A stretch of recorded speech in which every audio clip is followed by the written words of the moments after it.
Bakit nga ba?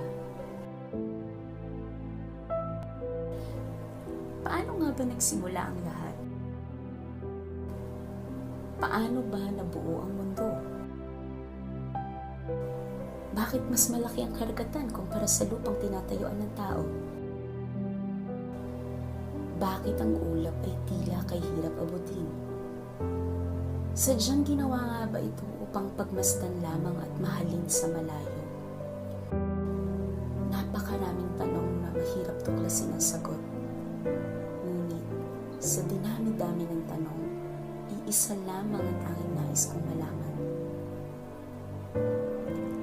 Bakit nga ba tayo pinagtagpo ng tadhana? Bakit tayo pinagtagpo kung hindi rin naman pala dapat ipagpatuloy ang kwento? Bakit